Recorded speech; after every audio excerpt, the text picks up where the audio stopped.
Hi, I'm Bruce Melnick, a veteran of 2 space shuttle flights with NASA. Flew on Discovery back in 1990 and Endeavour in 1992.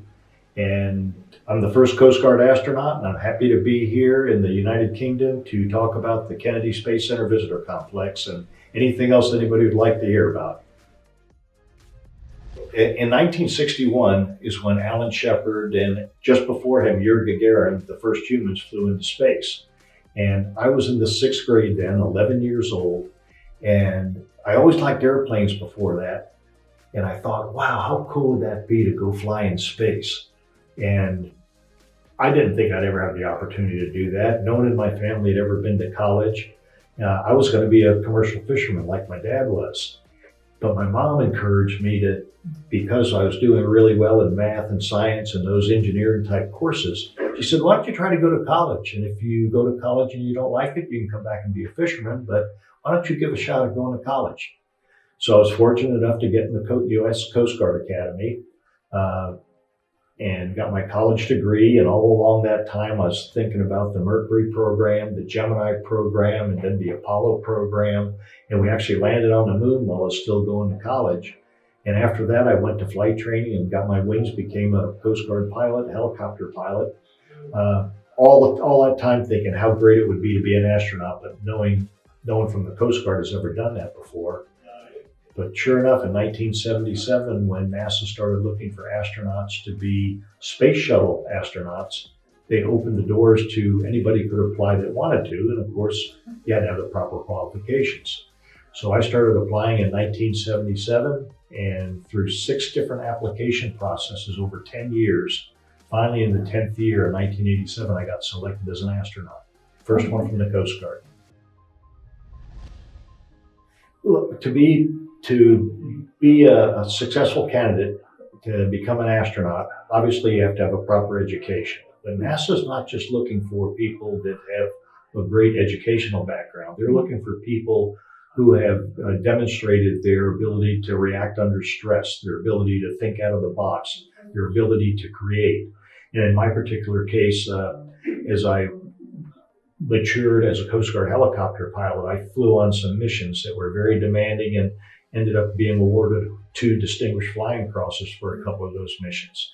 And then I became a NASA Coast Guard test pilot, and I got to develop a brand new helicopter for the Coast Guard. So that's the kind of thing they're looking for. They're looking for people that are highly educated, but have been able to be creative and I hate to use the term, but have the right stuff.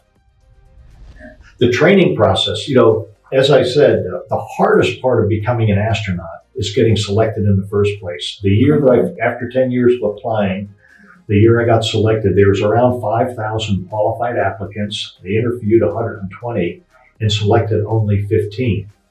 But that was the hard part. Then when I finally got to Johnson Space Center in Houston, the training started. And it takes at least 3 years before you can fly in the space shuttle. But the training is just outstanding. The first year of training, you would think you're going to be learning about space and those sorts of things. No, you're learning about being an expert photographer, a meteorologist, an oceanographer, an astronomer, a physiologist, a botanist, a biologist, because you never know what kind of experiments you're going to have or things you're going to encounter while you're up flying around the Earth at 28,000 kilometers per hour.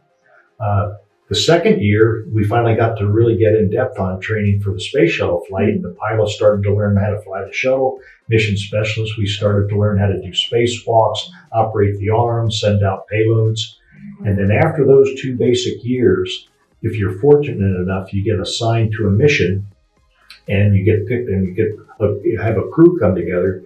You spend 1 full year doing nothing but training with that crew for what you plan to accomplish on that flight, going through every contingency you can think about. But the training is awesome. I loved every minute of it. I was a pilot. I like to fly fast. I raced cars, so I like to drive fast. So when you launch and you're pushed back in your seat, you feel that acceleration in a ride. The launch is great. If you come to the Kennedy Space Center Visitor Complex, we've got a ride there called the Shuttle Launch Experience. Yeah. And have you ever been in it? I've been in that one. Okay, Yeah. so when it rotates up and, it shakes, rocks and rolls and makes that noise, that's kind of about what it sounds like Okay. if you're wearing a helmet and ear protection. The only thing that is not quite accurate is the level of the vibration is pretty accurate, but the sharpness of it can't be as accurate because the sharpness of those boosters firing, if you tried to make a hydraulic system run the simulator like that, it would shake it apart. Yeah. So the size of the vibration is pretty close, but it's not as sharp. Well, obviously just seeing the Earth. And when you see the Earth from up there, even though things aren't perfect on the surface of the Earth, like you could have a hurricane wiping things out, you can have a volcano doing that, you could have crime going down in the streets in the cities, whatever. But when you're up there in space, you don't see any of that. A hurricane has its own beauty and circulation. There's a matrix of roads in the big cities that you can see, but it's just a beautiful planet. And so if you were an alien coming here for the first time and you just saw the Earth, you'd think it was really just 100% paradise. I mean, we're close, but we know that there's some things that we'd like to change on the surface of the Earth. Yeah.